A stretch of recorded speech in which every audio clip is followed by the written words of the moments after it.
इंसानियत किसे कहा जाता है? इंसानों में, पशु पक्षियों में क्या अंतर है? इंसानियत का मतलब है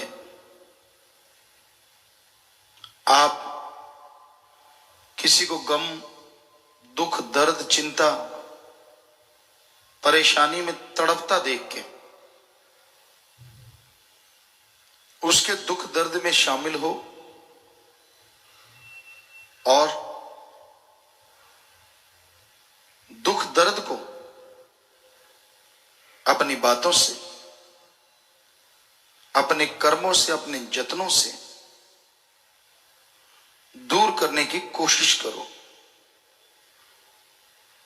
इसी का नाम इंसानियत है।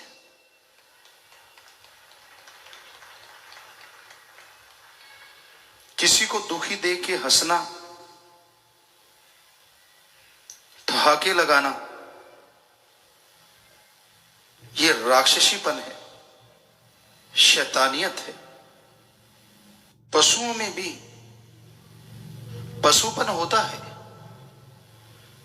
लेकिन अपनों के लिए कहीं ना कहीं दया, रहम जरूर होता है। आज आदमी पशुओं से गिरते जा रहे हैं। सड़क के किनारे अगर कोई घायल है, लोग उसे देखते हैं, थोड़ा धीरे करते हैं गाड़ियों को, फिर से एक्सीलेटर दबा देते हैं। क्यों? क्योंकि उनका अपना नहीं है, परिवार वाला नहीं है। जबकि पशुओं को हमने देखा, जैसे मिर्ग, हिरण, नीलगाय वहां पाए जाते थे या हम रहा करते, तो जमींदार इनसे अपनी फसल बचाने के लिए कांटेदार लोहे की तार लगाते। पशु तो पशु हैं, यहां से पानी लगाते, वो कोई नक्का, वो कोई जगह खाली रह जाती, खुली रह जाती, वहीं से झुक के अंदर चले जाते सारे के सारे। और जमींदार देखते कि फसल बर्बाद हो रही है तो भाग के आते, शोर मचाते। तो पशु भागते तो किसी के चोट लग जाती, वो तार चीर देती चमड़ी को। तो ऐसा हमने देखा, खून बह रहा था, लेकिन बाकी उनके झुंड वाले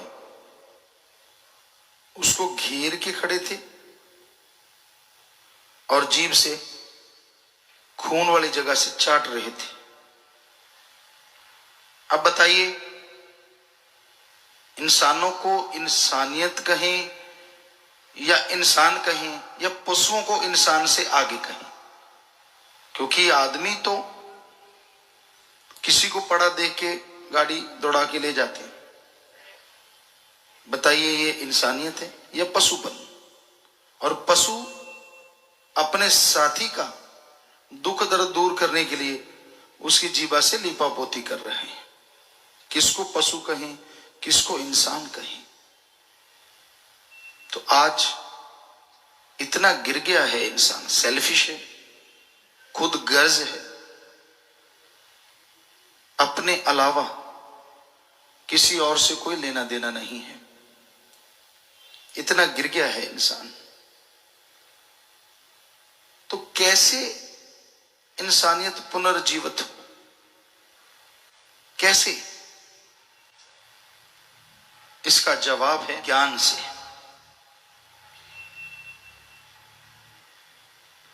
सत्संग में जीव आए, संत रूहानियत का ज्ञान बताते हैं, अच्छे कर्म करना सिखाते हैं, सीख ले तो इंसान के अंदर इंसानियत जाग उठेगी, फिर से इंसान कहलाने का हकदार बन जाएगा।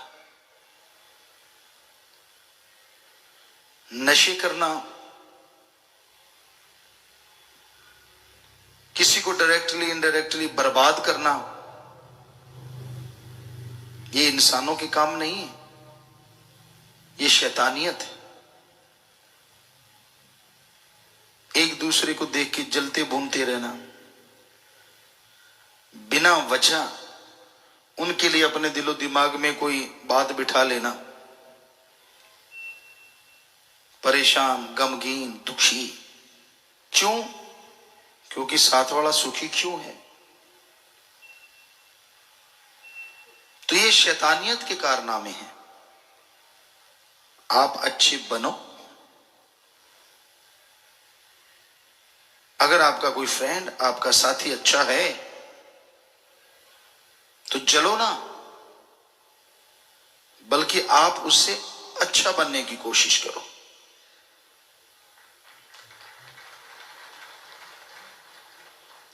और आपस में अगर दोस्ती है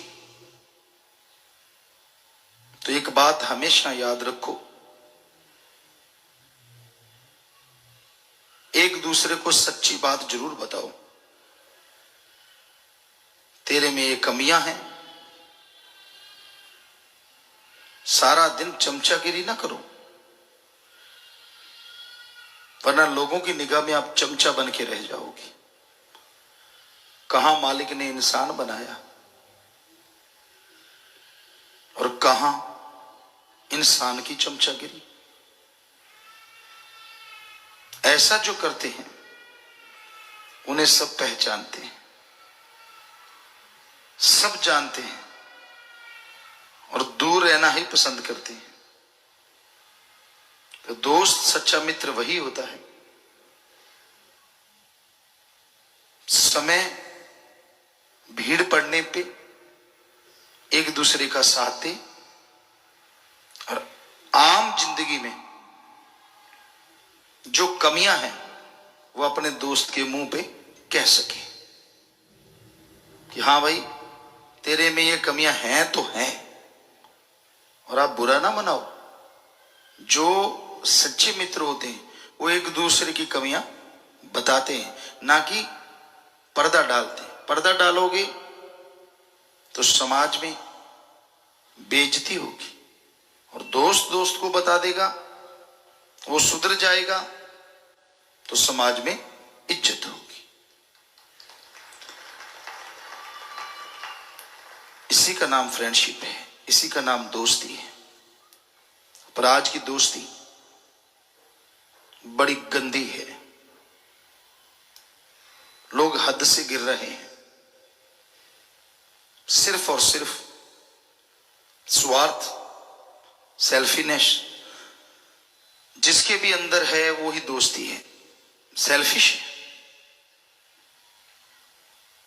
खुद गर्ज है, अपना उल्लू सीधा करने के लिए एक दूसरे का इस्तेमाल करते हैं। ये बिल्कुल गलत है। जो ऐसा किया करते हैं वो सच्चे दोस्त नहीं हो सकते, वो मौका प्रस्त होते हैं।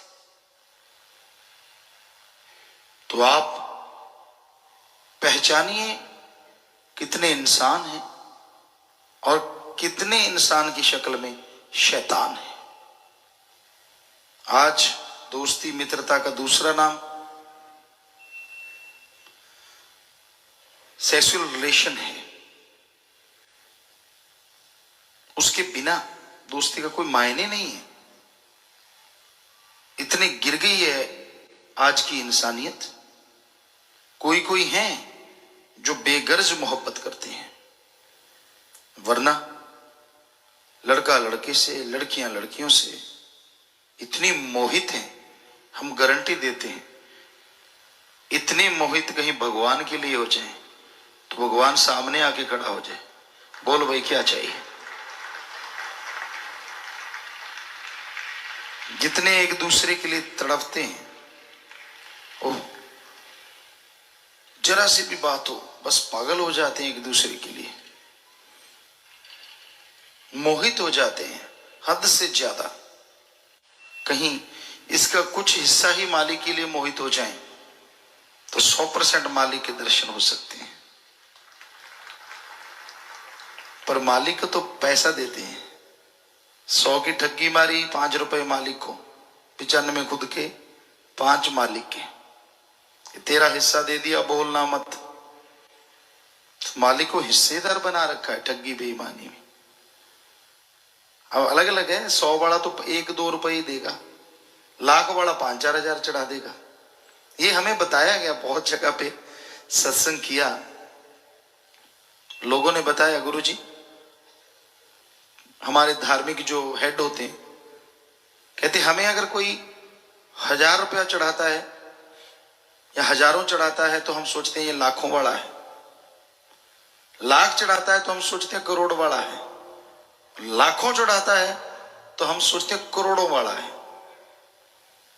हिमाचल हमारी धर्म नगरी और कई जगहों पे, बहुत जगहों पे हम गए हैं पूरे देश में, तो सभी जगह हमें लोगों ने बताया ऐसा ही। हमने कहा क्या बाड़ा, 1000 वाला, लाख वाला, लाखों वाला क्या? कहते गुरुजी हमारा कोड है 1000 वाला, लाख वाला, मतलब ठग। इसने लाखों लूटे होंगे तो 1000 चढ़ा रहा है, अब करोड़ लूटा होगा तो लाख चढ़ा रहा है, करोड़ों लूटे तो लाखों चढ़ा रहा है। तो हमारा बाड़ा कहते हैं ये 1000 वाला आ गया, ये लाख वाला आ गया। और होती भी बात सच्ची है। अब हक्का लाल की इस जमाने में कोई गाएगा, कहां से मालिक को चढ़ाएगा? और मालिक कौन सा खुद उठाता है? आदमी चढ़ाता है, आदमी उठा के रगड़ जाते हैं। हकीकत तो ये है, मानो ना मानो मर्जी आपकी, सच नहीं है ये बात। कहीं देख लीजिए आप, इंसान चढ़ाता है, इंसान उठा के खा जाता है। मालिक तो मांगता ही नहीं। जो आदमी को बना सकता है, क्या आदमी के बनाए कागज के टुकड़े रुपए को नहीं बना सकता? सोचिए।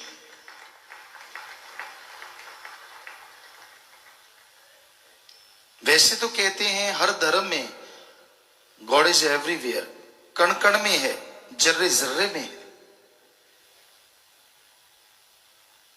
अगर वो हर जगह है तो हमारे मैले कुचले नोट क्यों लेगा? वो नोट बनाने वाली मशीन के ऊपर ना बैठ जाएगा, वहीं से करारे करारे लेता रहेगा। करारों की खुशबू भी अच्छी होती, कहते हैं। कई तो खुशबू ले लेके गड्डियां फिर अंदर रखते हैं, सुनने में आता है, पता नहीं सच क्या है। तो मालिक 100% दाता था, दाता है और दाता ही रहेगा। वो मंगता नहीं हो सकता, यही सच है। तो इसको अपनाइए, इंसानियत को जिंदा रखिए। मांगना है तो मालिक से मांगो और मेहनत करो। हिंदू धर्म में लिखा है भगवान से मांगो, कड़ा परिश्रम करो, मेहनत की कमाई करो। इस्लाम धर्म कहता है अल्लाह ताला से मांगो और हक हलाल की रोजी रोटी खाओ। सिख धर्म कहता है वाहिगुरु से मांगो और दसा नवादी किरत कमाई करो। इंग्लिश फकीर कहते हैं गॉड्स प्रेयर करो और हार्ड वर्क करो। किसी की जेब से निकाल के ना खाओ, किसी के मुंह का निवाला छीन के ना खाओ, किसी से छीन के खाओगे, किसी के मुंह का निवाला खुद खाओगे तो चैन से जी नहीं पाओगे, बेचैनी रहेगी, दुखी रहोगे, परेशान रहोगे। तो भाई संतों का काम तो बताना है, मानना ना मानना वो आपकी मर्जी है। तो हम तो आपके सेवादार हैं, हमारा फर्ज आपको सचेत करना है। आगे आप मर्जी के मालिक हैं, पशु तो हो नहीं जो खूंटे पे बांध देगी, ये करना ही पड़ेगा, ये खाना ही पड़ेगा। बचनों में गलती कभी ना करो, बुरे कर्म कभी ना करो, वरना सब सुख शांति चली जाती है। सत्संग एक ऐसी जगह होती है, यहां आने से इंसान के जन्मों जन्मों के पाप कर्म कट जाया करते हैं। सत्संग में जब आप चल के आते हैं, श्रद्धा भावना से मालिक के नाम का जाप करें, अभ्यास करें, तो वो राम, वो ईश्वर, वो अल्लाह, वो गॉड सबकी इच्छाएं जरूर पूरी करता है। संग का रंग लाजमी चढ़ता है। ये कहावत है, जैसा करो संग वैसा चढ़े रंग। खरबूजे को देख के खरबूजा रंग पकड़ता है। ये कहावत है जमींदारों में, किसानों में। उसी तरह आप जैसे लोगों की सोहबत में, जैसे लोगों के संग में बैठेंगे, वैसा रंग लाजमी चढ़ता है। इसलिए संग सोहबत अच्छे की करो। कभी भी किसी को गलत ना कहो, कभी किसी को बुरा ना कहो। सबका भला मांगो, सबका भला करो, और मालिक को मांगते हुए आगे बढ़ो। कहीं भी कोई निंदा चुगली करता मिल जाए, अच्छा है, जितनी दूरी उससे बना लो। कई बार आप देखते हैं, कोई इंसान अपने मां परिवार की निंदा चुगली करता है, चाहे वो सही बात ही क्यों ना हो, उससे दूरी बना लीजिए। क्योंकि धीरे धीरे निंदा का असर आप पे भी होना शुरू हो जाता है, और आप क्यों किंतु परंतु में उलझ के रह जाते हैं। इंसान जब सत्संग में आता है और अपने सदगुरु मौला राम से जुड़ता है, तो बात ही कुछ और होती है, और नजारा भी कुछ और ही होता है। पर धीरे धीरे धीरे धीरे जैसे जैसे लोगों की बातों में आता जाता है, वो दूर होता चला जाता है, तो उसकी अपनी एक अलग थ्योरी हो जाती है, अलग सोच हो जाती है, और अलग हस्ती बना लेता है वो। इंसान को सोचना चाहिए उन बातों का, जब इंसान सतगुरु मौला से जुड़ा था। क्या प्यार था, क्या अल्लाह वाहिगुरु राम के प्रति इश्क था। कैसे बढ़ते चले गए उस इश्क में, कैसे उड़ते चले गए उस इश्क में। क्या नजारे मिले उस राम के इश्क में, और कितनी खुशियां मिली उस राम के इश्क में।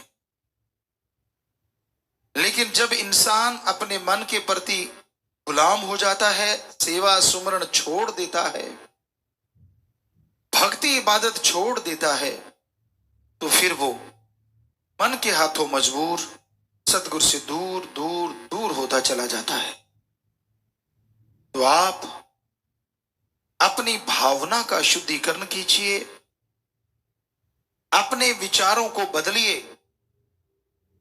हमेशा ऐसे लोगों की सोहबत कीजिए जो नेकी भलाई के रास्ते पे चलते हों, जो आपको गलत रास्ता दिखाते हैं, जो अपने मतलब के लिए आपको इस्तेमाल करते हैं। बच के रहिए ऐसे लोगों से, बहन भाइयों से, परिवार से, क्योंकि वो आपके नहीं हो सकते। आपके वही हैं जो आपको सही रास्ता दिखाएं, आपके वही हैं जो आपको सही चलना सिखा दें, आपके वही हैं सुख दुख में जो आपका साथ दे दे। सच्चा मित्र उसे कहते हैं जो इंसान को सच्चाई मुंह पे कह दे। ये देखा गया है कि इंसान जब कोई गलत कर्म करता है, कई मित्र ऐसे होते हैं उन्हें रोकते नहीं, बल्कि वाह वाह वाह वाह वाह वाह करते रहते हैं। पंजाबी में एक बात बड़ी मशहूर है, कौली चट। असल में वो दोस्त नहीं होते, वो कौली चट होते। उनको होता है कि यार वाह वाह करते रहेंगे तो कौली का मतलब होता है खान पान मिलता रहेगा, पैसा मिलता रहेगा, आप ऐसे काम निकलवाते रहेंगे, इत्यादि इत्यादि। कि अगर सच्ची बात मुंह पे कह दी, कहीं ये बिगड़ी ना जाए और अपने को कुछ भी नहीं मिलेगा, अपन तो खाली रह जाएंगे। तो सच्चाई ये है, जो लोग आपको सच्ची बात मुंह पे कह दें, आपका दोस्त, आपका मित्र, आपका फ्रेंड, वो सही है, वो सच्चा दोस्त है। और जो आपकी हर बात पे आंखें मूंद के वाह वाह वाह वाह करता रहता है, समझ लो आप डुबेंदे बामणा जजमान भी डूबे, वो तो डूब ही रहा है, आपको भी डुबोएगा। तो ऐसे लोगों से जितना दूर रहो, परहेज करो, उतना ही अच्छा है। हमेशा अच्छे कर्म करो, हमेशा अच्छी सोहबत करो। जो अच्छी बातें करते हैं, उनके पास जो बैठा करते हैं, वो अच्छाई में बढ़ते बढ़ते भगवान तक पहुंच जाते।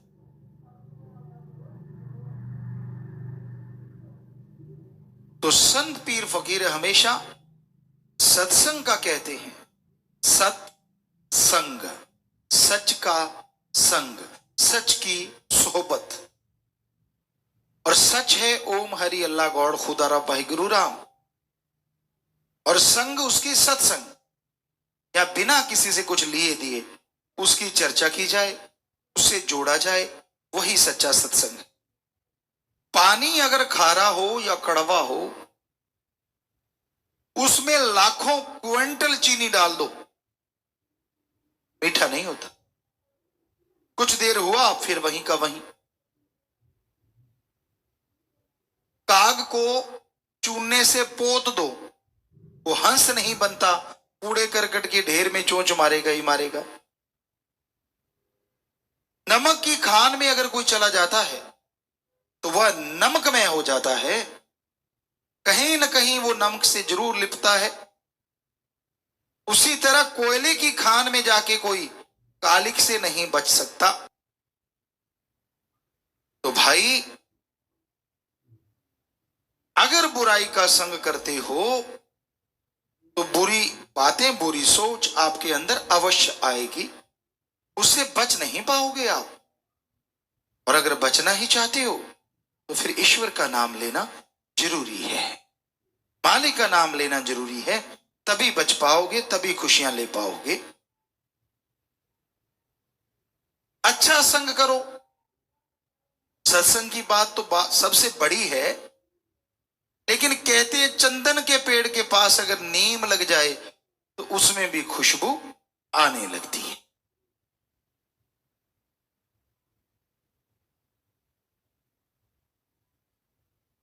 गंदे नाले, बदबूदार शराब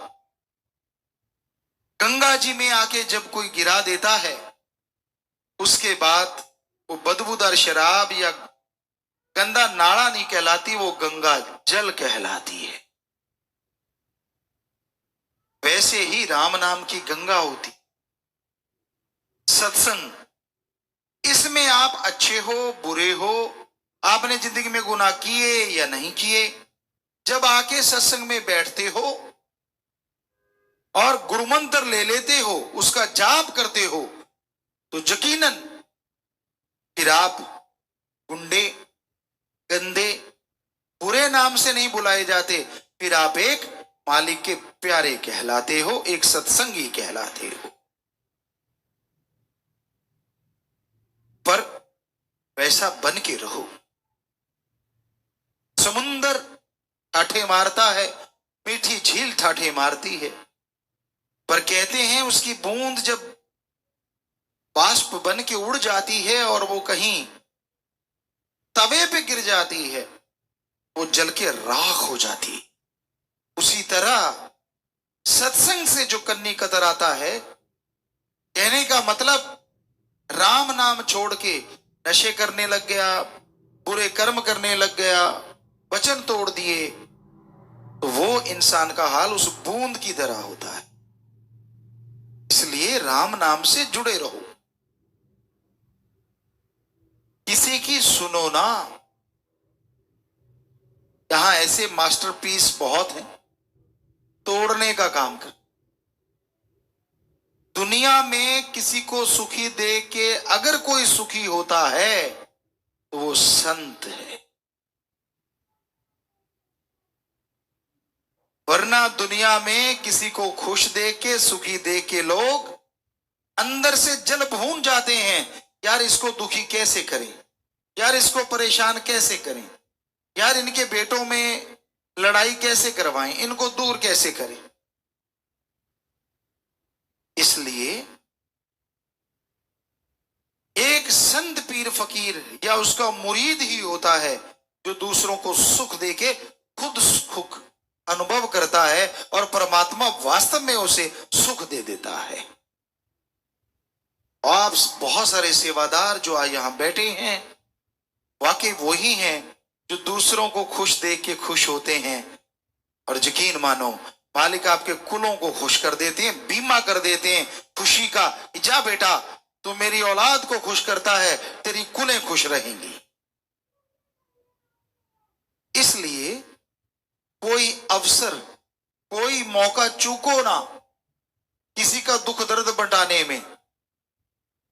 कोई अवसर, कोई मौका चूको ना किसी को मालिक से जोड़ने में। कोई अवसर, कोई मौका चूको ना घायल को हॉस्पिटल पहुंचाने में, दुखी का दुख बंटाने में। कोई मौका चूको ना भले कर्म करने में। यकीन मानो मालिक मौका नहीं देंगे आपके शरीर पे, आपके घर में दुख आने का।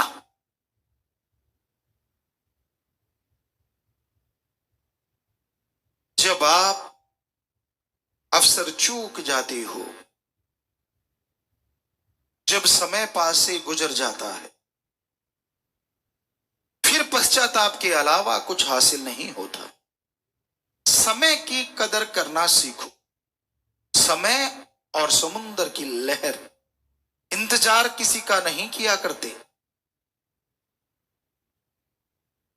और जो समुद्र की लहर को देख के लांग मार के ऊपर उठ जाते हैं वो लहरों पे तैरा करते हैं, और जो खड़े रह जाते हैं वो डूब जाया। जो आने वाले समय के साथ साथ चलते हैं वो तैरते हैं, और जो खड़े रह जाते हैं वो डूब जाए। आलस्य कभी किसी को कामयाब नहीं होने देता, ये बात पल्ले बांध लो। एक भजन में, हालांकि किसी शायर ने लिखा है, पर परम पिताजी ने उस भजन को अपनाया तो बेपरवाजी का रहमो करम। बहुत बड़ी बात है कि समय की कदर करना बहुत जरूरी है। समय अगर निकल जाता है तो पश्चाताप के अलावा कुछ भी हाथ नहीं लगता। इसलिए समय की कदर करो और राम से डर के रहो। जब आप मन मते चलते हैं, जब मन के अधीन हो जाते हैं, अंदर बाहर गुरु के प्यार से खाली हो जाए। प्यार तो तभी मिलेगा जब वहां भी अच्छे कर्म करो, यहां पीर फकीर नहीं देखता। क्योंकि जब पीर फकीर देखता है तो आप कानों को हाथ लगाते हो, तौबा करते हो, पर आगे पीछे पंजाबी में कहते फटे चक्की जाने, कोई परवाह ही नहीं, कोई सोच ही नहीं। हैरानी होती है ये दोगलेपन से। हमेशा याद रखो भगवान हर जगह हर समय देखता है, इसलिए अच्छे कर्मों में जिंदगी लगाया। बुरे कर्मों से परहेज करो, सबका भला मांगो, सबका भला करो। सत्संग में आके बैठते हो तो श्रद्धा भावना से सुना करो। पता नहीं कब कोई ऐसे शब्द आपके कान में पड़ जाएं जो आपकी पूरी जिंदगी को बदल के रख दें, दुखों से सुखों में आपका लाइफ चला जाए। इसलिए ऐसे मत बैठो, ऐसे मत सोचो मुझे तो सारा ज्ञान आता है। ऐसा सोचना पढ़ के करना है। हालांकि दूध तो कड़ के मलाई लेके आता है और मलाई से मक्खन और घी और दही बन जाती है, लेकिन रूहानियत में जो पढ़ के कड़ जाते हैं वो कई बार मालिक से दूर होने का कारण बनते। उनको लगता है यार हमें तो सब कुछ आता है, बस ये कहानी और रूहानियत में जीरो हुआ नहीं। सब कुछ तो किसी को भी नहीं आता, चाहे कोई संगीत में हो, चाहे कोई स्त्री हो, चाहे कोई जमींदार हो, चाहे कोई इंजीनियर हो, सारी जिंदगी सीखता रहे तो भी कम है। ये सच है। बात अगर मानो तो ठीक, ना मानो तो भी ठीक, लेकिन सच यही है। क्योंकि नई नई सोच जब आप सोचने लगोगे तभी तरक्की करोगे। अगर डल दिमाग कर लिया कि ठीक है ऐसा ही होगा, हो गया बस ठीक है खत्म, आराम प्रस्त हो गए, तो सही नहीं है।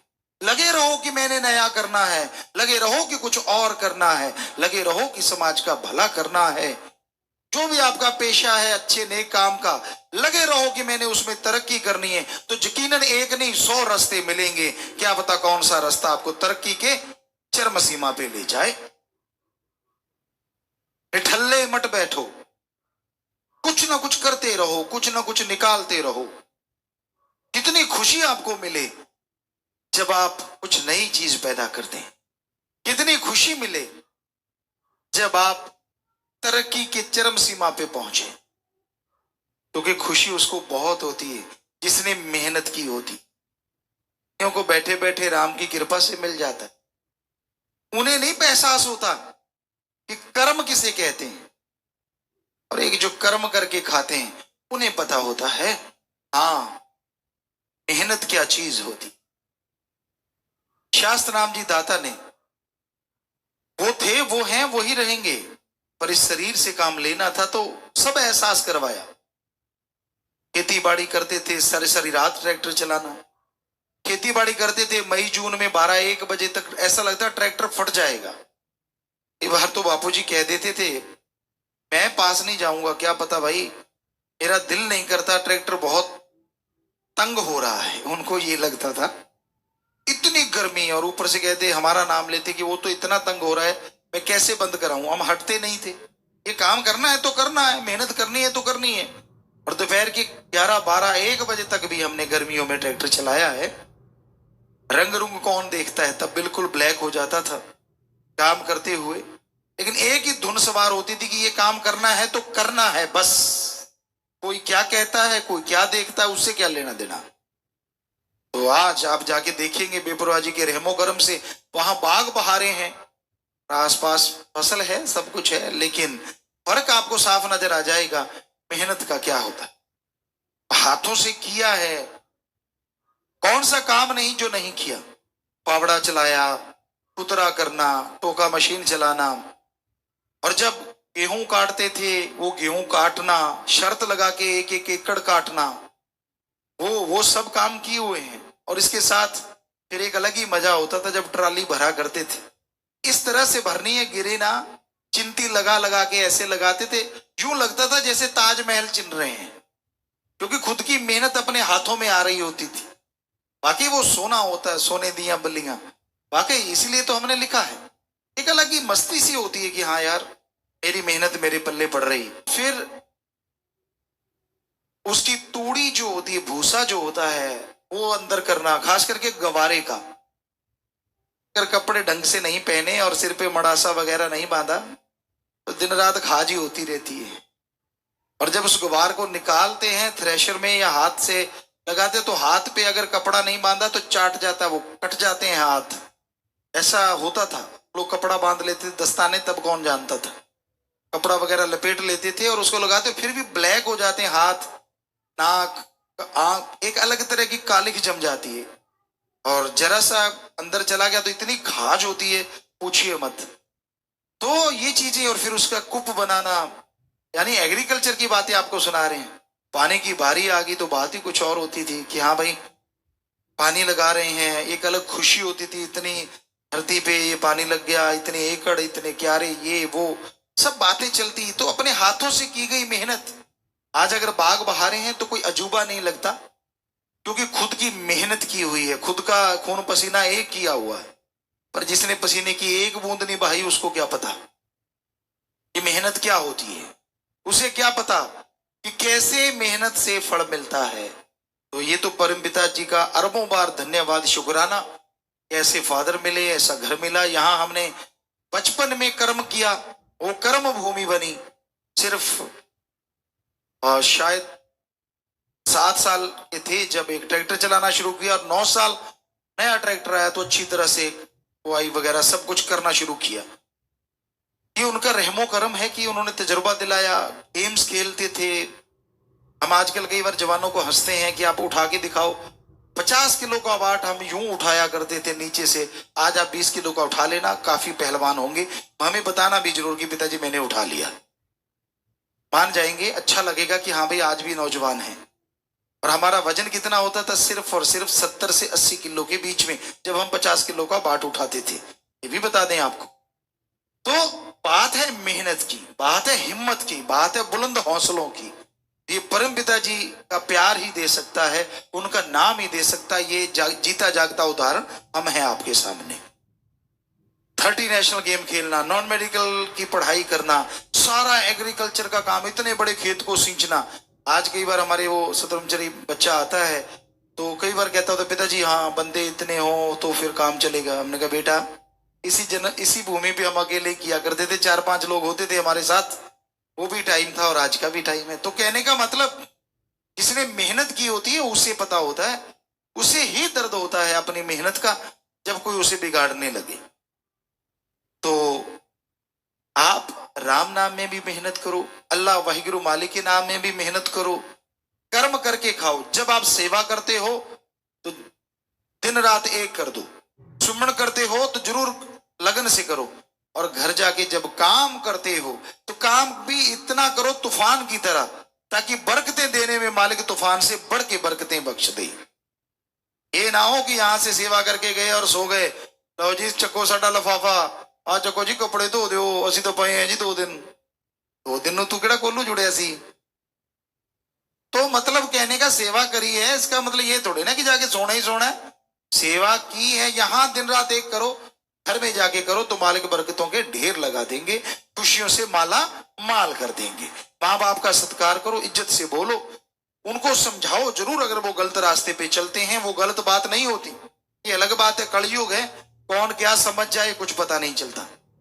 पर आपका फर्ज है, आपको अगर ज्ञान है तो अपने बच्चों को भी और मदर फादर को भी, सबको वो बताना जरूरी है। क्योंकि आप अपने अंदर से तो लाए नहीं, आपने सतगुरु मौला से सुना, अल्लाह राम का ज्ञान सुना, तो बताने में हर्ज कुछ नहीं और उससे खुशियां जरूर मिलती हैं। इंसान के चेहरे पे जब खुशी होती है, दिलो दिमाग में जब खुशी होती है, तो बंजड़ भी बहारों के मानने लगता है, बाग बगीचे फूलों की खुशबू आने लगती है। और जब आदमी गम में, दुख में, चिंता में डूब जाता है, तो बहारें भी पतझड़ बन जाती हैं। उस परमपिता परमात्मा से, ओम रामदाता से, सतगुरु से जब इंसान प्यार करता है सच्चे दिल से, सच्ची भावना से, तो यकीन मानो उसकी पतझड़ जिंदगी में कभी आता ही नहीं। एक पौधा होता है, बहुत से बच्चे जानते होंगे, बुजुर्ग जानते होंगे, सदाबहार। उसमें फूल हमेशा रहते हैं, फूल जाते नहीं, इसलिए उसका नाम है सदाबहार। तो जो परम पिता परमात्मा सतगुरु के वचनों पे 100% पहरा देता है, ठोक के दृढ़ यकीन रखता है, ये 2 ही बातें काफी हैं। दृढ़ यकीन, वचनों पे पहरा, और साथ में कहीं सेवा और सुमरण करता हो तो सोने पे सुहागा नहीं, सब कुछ ही डायमंड बन जाता है, जो भी बेशकीमती प्लेटिनम कह लो वो बन जाता है। उनके अंदर कोई गम, दुख, दर्द, चिंता उनको नहीं सताती। संत फकीर ऐसे होते हैं जो सबके लिए जागते हैं, सबके लिए दुआएं करते हैं, ताकि हर मालिक का औलाद खुश रहे, सुखी रहे। और जो संत पीर फकीर से जुड़ जाता है, अगर वह वचनों को मानता रहे, अपनी ईगो, अपने अहंकार को एक साइड में रख के वचनों पे माने, वचनों को मानता हुआ उस पे चले, तो यकीन मानो उसकी जिंदगी में वो सदाबहार वाली बात बनी रहती है। सुख दुख की तमीज नहीं रहती उन लोगों को जो सच्चे दिल से अपने सतगुरु मौला के वचनों को फॉलो करते हैं या मानते हैं। गुरु को मानना एक अलग बात है, गुरु की मानना और गुरु को मानना, ये दोनों सबसे बड़ी बातें होती हैं। गुरु कभी भी अपने लिए पर्सनल कुछ करने को नहीं कहता, बल्कि वो तो सबके बोझ उठा के सबको मुस्कुराने की वजह देता है, सबको खुश करने के लिए हर वचन कहता है, हर किसी की जिंदगी से दुख, दर्द, चिंता, परेशानियां मिट जाएं, इस तरह की बातें समझाता रहता है। किसी का भी दिल दुखे संत कभी भी कल्पना नहीं कर सकते। और बात चली थी प्रसन्नता, खुशी की। आज बड़े बड़े महानगरों में क्लब खुले हैं, यहां पे 5-7 लोग सामने खड़े हो जाते हैं तो हा ही हू शुरू हो जाता है। वो सामने खड़े होके ऐसी एक्टिंग करते हैं थोड़ा अजीब अजीब, तो सामने बड़े हंसते हैं और बदले में पैसे लिए जाते हैं। क्लब खुले हुए हैं, उसमें रजिस्ट्रेशन होता है। पर जो राम नाम से जुड़े होते हैं उन्हें चिंता नहीं करनी चाहिए। हालांकि जब हम अंदरूनी निगाह से देखते हैं बहुत चिंता में रहते हैं लोग। पहले हमने एक भजन बोला था, एंजॉय, तो हमें नहीं लगता हमने कोई कसर छोड़ी उसमें, कि हमने आपको बताया कि कुछ भी हो रहा है, कैसे भी हो रहा है, आप टेंशन ना लिया करो, चिंता ना किया करो, क्योंकि चिंता जीते जी जलाने वाली चिता होती है। चिता एक बार जलती है, कहते हैं ना, हड्डियां लकड़ियों की तरह जल जाती हैं और मांस जो है, और वो जिस तरह से कोई कोयले जलते उस तरह से, और सिर के बाल जैसे कोई कोयले को बाद में जलाया जाए इस तरह से पल में राख हो जाते हैं। लेकिन वो तो थोड़ी देर में खत्म हो जाता है सौदा। चिंता ऐसी चिता है जो जीते जी इंसान को जिंदगी भर तड़पाती रहती है, मारती रहती है, फिर जिंदा होता है, फिर मरता है, फिर जिंदा होता है। पता नहीं जीवन में कितनी बार मरता है, कितनी बार जिंदा होता है। जो भक्त होते हैं ना, उनके अंदर ईगो नहीं होती। आप ऐसा करना मत, पर हमने चेक किया है। गांव में अगर बैठे और कहने लगे जी वहां नाम चर्चा हुई, वो कुछ लोग और थे, बहुत पहले की बात है, मे बी 80 की बात हो, 80 की, 1980 की, कहने लगे सच्चा सौदा से आए हैं और ये वो। तो हालांकि वो गुमराह हुए थे, लेकिन गांव में लोगों को पता नहीं था इस चीज का। तो एक ऐसे पालथी मार के यूं भक्ति पे बैठा, ऐसे अब नाम चर्चा चल रही है और वो यूं बैठा, तो सारे उससे दूर दूर बैठे। हमने कहा भाई क्या हो रहा है? कहती ये तो भक्ति कर रहा। हमारे साथ सज्जन बैठे थे जो हमारे साथ काम किया करते खेतों में, कहने लगे क्या है? हमने कहा ढोंगी है। हम छोटे थे उम्र में, हालांकि 13 साल के थे। कहते आपको कैसे पता? हमने कहा यार अपने थोड़ी ना कोई ऐसी समाधि, अपनी तो आंखें गुरु पे टिकी होती हैं, ताकि मालिक से वो गुरु जुड़ा रहता है। क्या पता काश नूरी जल के मिल जाए, पता नहीं कब मिल जाए। कहता ये तो सच्ची बात है। अरे नाम चर्चा में भी आंखें बंद का क्या मतलब, सतगुरु तो जर्रे जर्रे में है, तो तब भी खोल की आंखें, अगर सिमरन चल रहा है तो वो आंखें खोल के रखते हैं नाम चर्चा में। क्या पता किस रूप में कहां से नजारा मिल जाए, क्योंकि वो जहां राम नाम की चर्चा होती है वहां वो पहरा भी देता और घूमता रहता है। अब आंखें बंद कर ली तो ये तो ढोंग है। कहता अच्छा, मुझे यकीन नहीं आ रहा। कहता नहीं, मगर इसको टच करके देख। वो जरा से उसके पास को तोड़ करके थप्पड़ जड़ा उसकी। तो ये ढोंग करने छोड़ा करो, लोगों को भरमाते हो, लोगों को भटकाते हो, लोगों को दिखाते हो। अरे कदे खस्म यार को दिखाने के लिए, रिझाने के लिए आंखें खोल के भी उसमें निगाह रखा करो। चार ठुमके लगा दिए, नाच लिए, पास वाला देखता अच्छा कोई बड़े आते थे पहले भी, सज धज की, उनके अंदर के कर्म हमें तो अंदर के दिखते थे। अच्छा, गुल कुछ और खिलाता है और यहां आके डांस दिखाता है। एडा पोला खसम नहीं जेड़ा मगर चलित्र ना जाने, एदे घर विच ही हो बस सकती जेड़ी सब चतराइयां भुल जावे। आपको पहले भी बहुत बार सुनाया ये बातें कि वो राम इतना भोला नहीं है कि आप करो गलत कर्म, करो बुरे कर्म और आके ये वो। किसको रिझा रहा है भाई, किसको मूर्ख बना रहा है? अपने आप को। क्योंकि वो राम पल पल की खबर रखता है। वो गेट की कुंडी लगाई, वो बस काफी है। तो वो सब जानता है। ये ढोंग ढकोसले नहीं करने कभी भी। समाधि में आदमी जब बैठता है एकांत होना चाहिए, अंधकार कमरे में होना चाहिए। सबसे नंबर 1 होता है वो तरीका। और कोई देखे ना, कोशिश करो जब समाधि में जाने की अगर आपकी इच्छा है, क्योंकि अंधेरा होगा तो आंखें भी अट्रैक्ट नहीं होंगी।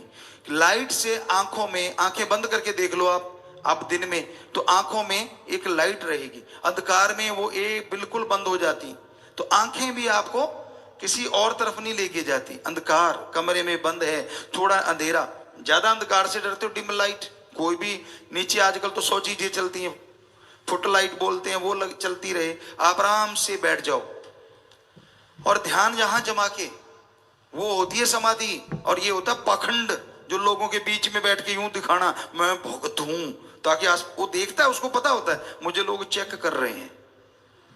ना रे भाई ना, सच्चे सौदे में ये नहीं सिखाया जाता। तो ये अहंकार की जड़ होती है, ये मान बढ़ावे के भूखे होते हैं। बेपरवाह मस्ताना जी महाराज की बात ख्याल में आ गई। श्रावण शाह साईं जी जब गुफा से तेरावास से निकलते थे तो वो साईं जी अपने पांव में घुंघरू बांध लेते बड़े बड़े, और जैसे श्रावण शाह जी बाहर निकले तो वो डांस करना शुरू कर देते। मेरा मक्खन मलाई, मेरा दाता रहबर, मेरा सतगुरु मौला, जितने भी उनके शब्द थे वो अपने आप में अलग ही थे।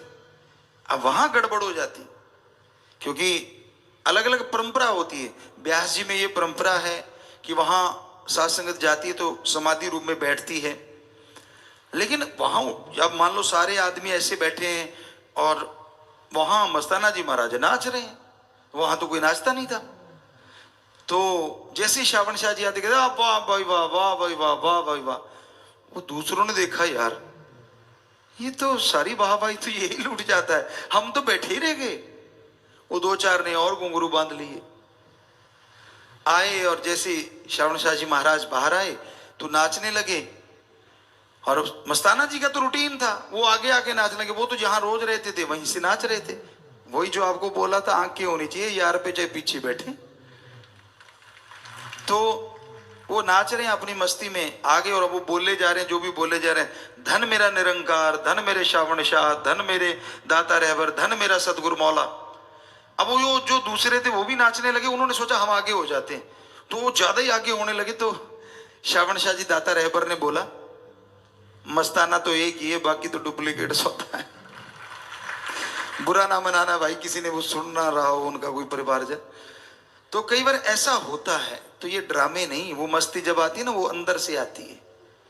कईयों ने हमारी सत्संग में ये बात सुन ली पहले, वो बिना साज के बिना वजह ही नाचते रहे। कहते भी हमें भी देखो। मैंने कहा यार तू जाने दे, क्योंकि उन्हें लगा कि भाई हम भी थोड़ा सा वैसे नकल करें। ये नकल या अकल का काम नहीं है। ये जिसको मस्ती देता है ना, उसकी फिर जरूरत नहीं पड़ती दिखावे की, वो बैठे बैठे भी मस्ती लूटते रहते।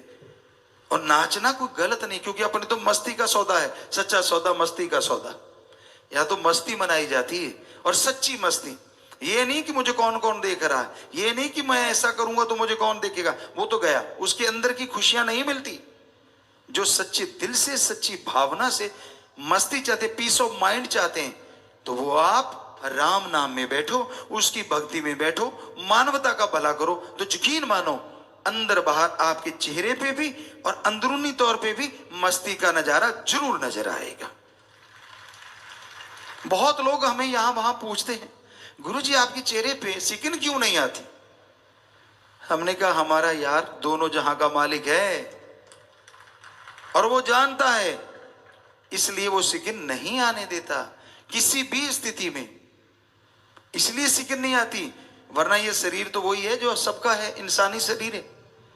पर दृढ़ यकीन है अपने सदगुरु शास्त्र नाम शाह मस्तान दाता रहबर पे, था, है, हमेशा रहेगा। हमें किसी को वो चिट देने की जरूरत नहीं है। वहीं पे फिर आते हैं कि जब आप सत्संग में बैठते हो, राम नाम में आके बैठते हो, तब ये ध्यान रखा करो, कहीं आप दिखावा तो नहीं कर रहे, कहीं ढोंग ढकोसला तो नहीं कर रहे। कोई सेवादार लगे आपको, ये तो बड़ा वो है, ये तो बड़ा आगे बैठता है, ये तो पीछे बैठता है। क्या उसके लिए जिंदगी लगाई है आपने? क्या उसको देख के राम नाम से जुड़े हो? कहां है दिमाग आपका? कहां मन आप पे हावी हो जाता है? हमने तो अपने एक ही यार को देख के यारी लगाई थी, और वो शास्त्र नाम शाह मस्तान। आज भी वही दिखता है। हम तो जिसमें निगाह घुमाते हैं वो बैठा हंस रहा है, मुस्कुरा रहा है, इसलिए तो आज हंसी वाली बात शुरू कर दी। हालांकि आप कईयों के 4:40 बजे हुए थे, लेकिन हमें तो 10-10 ही लगते हैं जिधर भी देखते हैं, क्योंकि मेरा यार, मेरा सतगुर सबके अंदर बैठा मुस्कुरा रहा है। आपको नजर नहीं आ रहा तो सिमरण किया करो ना, सेवा किया करो। बैठा आप में गजब है, हर जगह बैठा है, कण कण में बैठा है। तो आप ये मत देखा करो कौन कैसा है, कैसे चलता है, कैसी सेवा उसकी। सब ढकोसला हो सकता है और सारे सच्चे भी हो सकते हैं। बहुत ही बढ़िया सेवादार है हमारे, पर कोई कोई ऐसा भी है, वरना हम ये बात कभी ना कहते। सारे अच्छे सेवादार हैं। 100 में से अगर 90-95% भी ऐसे नहीं है, तो इससे हमारे से लक्की कोई हो ही नहीं सकता जिसके बच्चे इतने अच्छे हैं, वो भी इतने घोर कलयुग में। वरना डुप्लीकेट ड्रामे चल रहे हैं। हमें बार बार इसलिए कहना पड़ता है क्योंकि ऐसा करने वाले बहुत हैं। वो खसम पल पल की खबर रखता है। फिर अगर ऐसे हो गए तो फिर मत कहना ऐसे क्यों हो गए, क्योंकि अगर आप आशिकी दिखाते हो तो आशिकी पे खरे भी तो उतरो, पक्के भी तो बनो। दिखावा नहीं, ढोंग नहीं, ये नहीं चलता ज्यादा देर। ठीक है, आपको आज नहीं जच रहा, तब पूछेंगे जब कोई 4 लोग ना उठा के ले आए कि पिताजी बीमार हो गया। मालिक ना करे ऐसा हो, इसलिए आज आप बोल रहे हैं। अच्छा है अब भी मन को समझा लो, अच्छा है अब भी अपने आप को बदलो, छोड़ दो दिखावा कुछ और, कर्म कुछ और, दिखने में कुछ और, बोलने में कुछ और अंदर कुछ और। छोड़ दोगे, यकीन मानो सुखी रह लोगे। सिकिन नहीं आएगी चेहरे पे। अगर 100% गुरु से प्रीत लगी है, गुरु बिना दूसरी बात ही नहीं आती। गुरु की निंदा सुनना तो दूर की बात, अगर चस्के लेके सुनते हो या ऐसे लोगों की सोबत करते हो तो फिर मुश्किल है चेहरे पे नूर रह पाना। इसलिए हाथ जोड़ के विनती है, बुरा ना मनाओ। एक माँ बाप की तरह कह रहे हैं, हम कौन सा कुछ गलत कह रहे हैं, सच्ची बात कह रहे हैं जो कि बेहद कड़वी होती है। कड़वी तो कुनैन भी होती है। पुराने टाइमों में, आजकल सुगर कोटेड आ गया, हमारे जमाने में मान लो 70-72 में ये देखा करते थे, बड़ी कड़वी कुनैन आती थी और वो लिक्विड होती थी।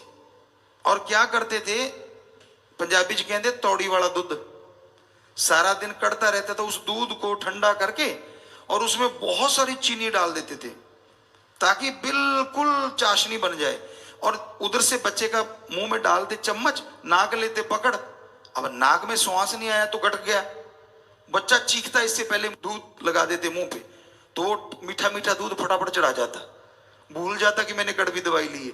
आजकल उस कुनैन के ऊपर ही शुगर कोटेड कर दिया, हाईटेक हो गया थोड़ा। तो इस तरह संतों की बातें होती तो सच्ची, पर कईयों को कड़वी लगती हैं, और जो वचन मानते हैं उनके लिए वो दूध वाली लगती हैं। कड़वी इसलिए लगती है क्योंकि उनके अंदर सारी कमियां होती हैं, और दूध वाली मीठी उनको लगती हैं जो कहते हैं यार शुक्र है पहले ही सुधर गए, नहीं तो आज आप इसी में बैठे होते। तो भाई हमारा आपका दिल दुखाने का नहीं, तभी हमने खुशी से शुरू किया कि बेटा खुश रहा करो, मस्त रहो, जो होना है वो राम जानता है, जो करना है वो राम ने करना है, हमारा काम मेहनत करना है।